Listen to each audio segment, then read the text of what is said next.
Tuhan sertamu. Inilah Injil Yesus Kristus menurut Santo Lukas. Dimuliakanlah Tuhan.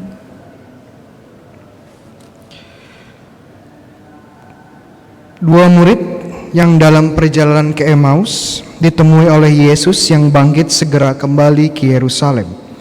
Di sana mereka menceritakan kepada saudara-saudara yang lain apa yang telah terjadi di tengah jalan dan bagaimana mereka mengenali Yesus pada waktu ia memecah-mecahkan roti.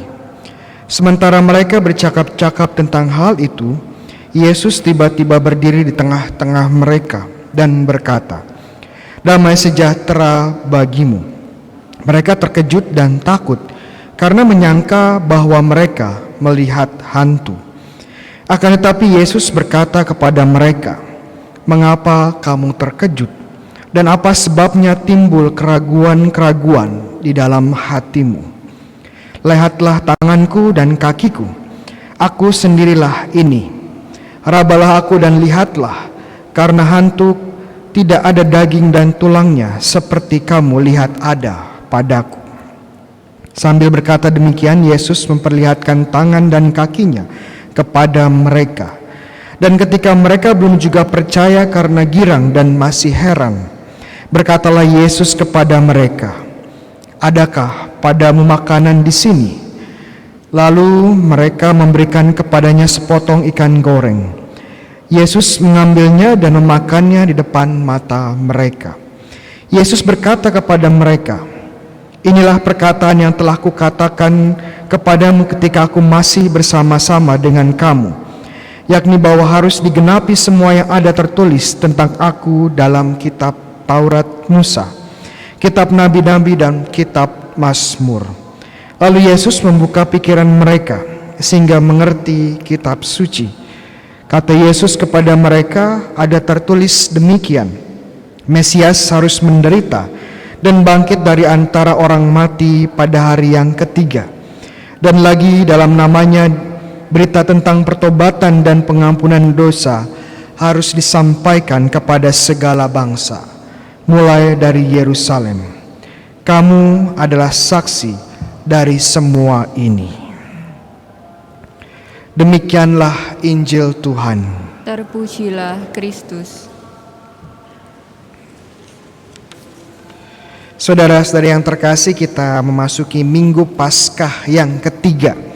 Jadi kita sekarang masih pada masa Paskah. Masa Paskah, ada yang tahu berapa hari totalnya? Ya, kalau ada yang tahu nanti saya kasih hadiah. Iya. Hadiahnya apa? Hadiahnya pisang. Iya, pintar ya. Ada yang tahu berapa hari masa Paskah? 40? Salah, ya, jawabannya 50 hari ya. Dari kapan sampai kapan? Dari Minggu Paskah sampai hari apa? Hari Pentakosta. Iya.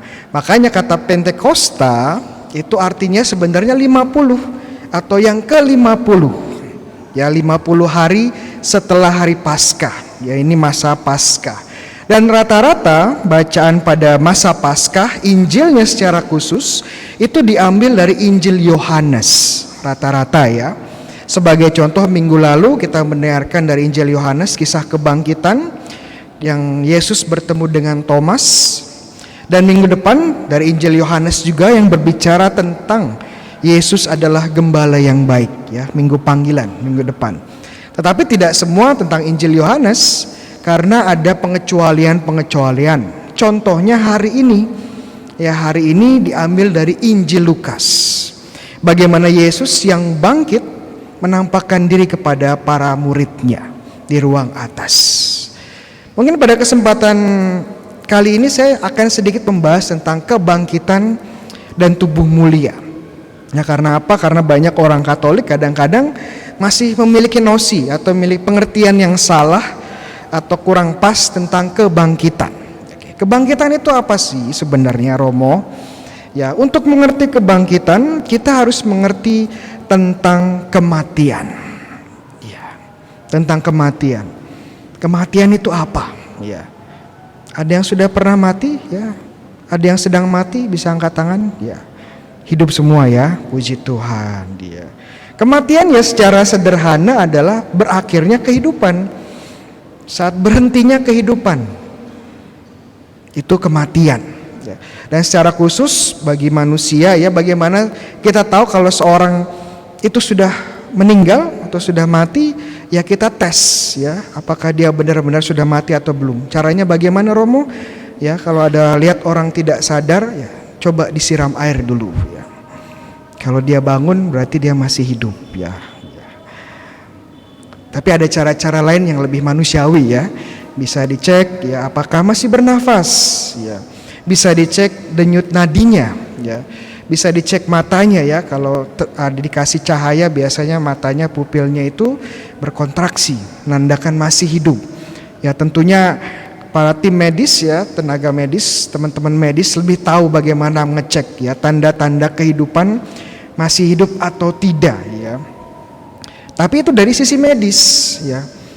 Kematian dari sisi iman adalah saat jiwa itu berpisah dari tubuh atau dari raga. Kan iman kita, iman Katolik berdasarkan kitab suci mengajarkan bahwa manusia itu hidup karena memiliki dua elemen, jiwa dan raga. Ya, jangan lupa itu. Dan saat kita meninggal, wafat, dua elemen ini terpisah. Ya, jiwanya dan raganya. Dan saat terpisah, apa yang terjadi? Ya jiwanya mulai ya kembali kepada Tuhan, ya mengalami pengadilan, dan tubuhnya kembali kepada bumi, dekomposisi, ya. Nah, dari sini kita bisa lihat arti dari kebangkitan, yaitu kembalinya atau bersatunya kembali jiwa dan raga, jiwa dan tubuh yang terpisah oleh kematian. Itu dia, kebangkitan adalah bersatunya kembali tubuh dan jiwa yang sudah terpisah oleh kematian. Dan pada kesempatan Injil hari ini Tuhan Yesus ingin menunjukkan bahwa dia sungguh-sungguh bangkit. Makanya waktu para murid berkata, wah kita melihat hantu ya, roh gentayangan. Yesus bilang langsung, bukan, saya bukan hantu. Kenapa? Karena saya punya tubuh. Tidak hanya rohnya, tidak hanya jiwanya saja. Kemudian Yesus bilang kepada para murid, silakan cek luka-luka saya. Kenapa tubuhnya perlu ada luka dan dicek? Karena Yesus ingin menunjukkan bahwa ini adalah tubuh yang sama dengan tubuhnya yang disalib. Yang hadir depan mereka, para rasul, itu sungguh Yesus, bukan penipu, bukan Romo Bayu, ya. Bukan Romo Adrian. Tapi sungguh Yesus yang disalib, dikuburkan, bangkit, dan menemui para murid. Dan Yesus pun minta makan, ya bukan karena Yesus lapar, ya tidak. Tapi membuktikan bahwa tubuhnya sungguh hidup dan dapat melakukan aktivitas orang-orang yang hidup, ya seperti makan, minum, bernafas. Ya, jadi sungguh Yesus hidup kembali, bangkit dengan tubuhnya yang sama. Kemudian pertanyaan yang lebih menarik ya, Romo, apa bedanya kebangkitan Yesus dengan kebangkitannya Lazarus? Kenal Lazarus ya? Lazarus tetangga sebelah, bukan ya? Kalau kita kembali ke Yohanes 11, Yesus itu membangkitkan saudaranya siapa? Lazarus, saudaranya siapa? Ada yang tahu? Pisang dua, Maria dan Marta. Iya, pinter-pinter ya umat RM ya. Maria dan Marta ini di Yohanes 11 wafat dan sudah dikubur, dan Yesus bangkitkan Lazarus ini. Pertanyaannya, apa bedanya kebangkitan Yesus dengan kebangkitan Lazarus? Kebangkitan Lazarus ini yang disebut dengan istilah teknis resuscitatio ya, bahasa Latin ya. Yang artinya ya dia bangkit dari kematian, tapi akhirnya dia akan mati lagi. Dia akan menjadi tua, dia sakit lagi, dan akhirnya ya mati, wafat kembali. Berbeda dengan yang namanya Yesus. Kebangkitan Yesus itu istilah teknisnya resurrectio dalam bahasa Latin ya. Kalau dalam bahasa Yunani adalah anastasis. Mungkin ada yang namanya Anastasia di sini ya. Arti kata Anastasia itu dari kata anastasis, kebangkitan. Bedanya apa? Yesus bangkit dan tidak akan mati lagi. Ini yang membedakan ya, dengan kebangkitan Lazarus dengan kebangkitan Yesus. Yesus bangkit jaya, tidak akan mati lagi. Dan ini kabar gembira buat kita semua. Kenapa? Karena kalau kita ikut Yesus, kita juga akan mengalami kebangkitan. Tubuh kita akan dibangkitkan pada akhir zaman, ya, dan tubuh yang mulia yang tidak akan mati lagi. Romo, akhir zaman kapan sih? Ya, saya nggak tahu ya. Kalau Bapak nanti masuk surga ya bisa tanya Tuhan Yesus, kapan ya Tuhan? Bisa nanti WA saya jawabannya apa. Saya juga tidak tahu. Dan pada akhir zaman semua menerima tubuh yang mulia. Ini yang disebut sebagai tubuh mulia. Tapi jangan curi start ya. Karena pengen tubuhnya seganteng dengan Romo Bayu gitu ya. Bangkit duluan ya. Ngambil tubuhnya Romo Bayu ya. Nggak bisa. Kita hanya mendapatkan kembali tubuh kita. Apa sih yang spesial dari tubuhnya Yesus yang bangkit ini, yang disebut sebagai tubuh mulia? Ya, ada beberapa hal yang spesial. Ya, pertama, tubuh yang mulia ini yang akan kita juga dapatkan pada pengadilan terakhir atau pada akhir zaman adalah tubuhnya adalah tubuh yang sempurna ya, fisik yang sempurna. Jadi tubuh yang staminanya paling bagus, tubuh yang tidak ada cacatnya, tubuh yang paling ganteng, yang paling cantik ya. Jadi kalau teman-teman di sini merasa iri dengan Romo Bayu, kok Romo Bayu ganteng saya enggak ya, jangan khawatir ya. Pada akhir zaman ya, teman-teman mendapatkan tubuh yang paling ganteng. Selain itu juga tubuh yang mulia tidak akan merasakan penderitaan lagi, tidak akan sakit lagi, tidak akan menua lagi. Apalagi Romo, yang ketiga, tubuh mulia ini ya tidak akan dipengaruhi lagi oleh hukum-hukum alam. Hukum gravitasi ya, hukum apa lagi, elektromagnetik ya, segala macam ya. Sehingga tubuh mulia ini terlepas dari ruang dan waktu.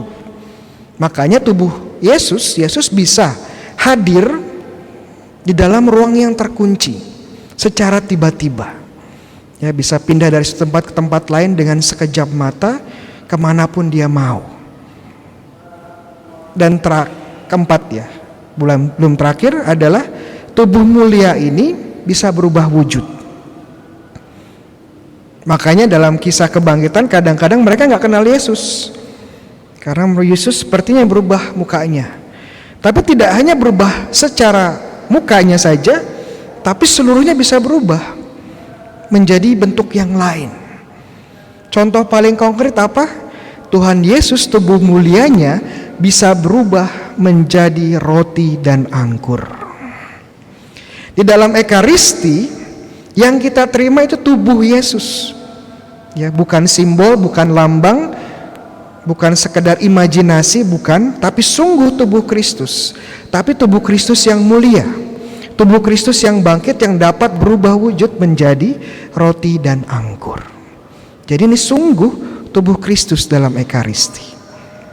Apalagi yang paling penting menurut saya, tubuh mulia itu kekal, tidak akan mati lagi. Sehingga ini akan terus sampai kehidupan kekal.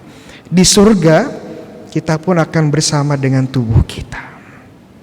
Kabar gembira buat kita semua. Kenapa sih Tuhan ingin kita tubuhnya bangkit lagi ya? Kenapa demikian? Enggak cukup dengan jiwanya ya. Kenapa iman Katolik mengajarkan kebangkitan badan? Ya, kalau kita bandingkan dengan agama lain tidak ada seperti ini.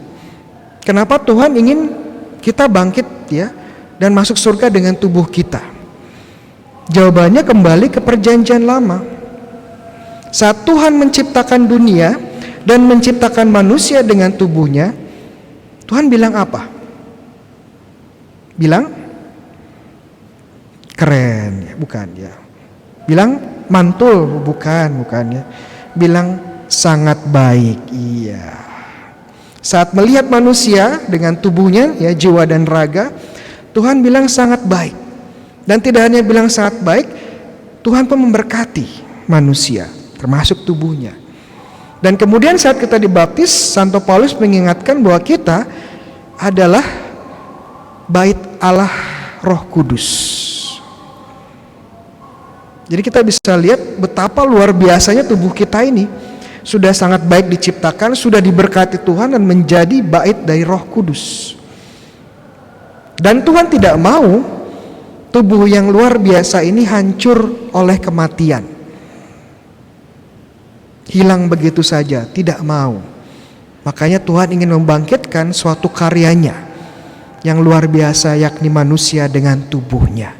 Sehingga di surga nanti kita akan melihat hal-hal baik, termasuk tubuh kita, tubuh mulia kita.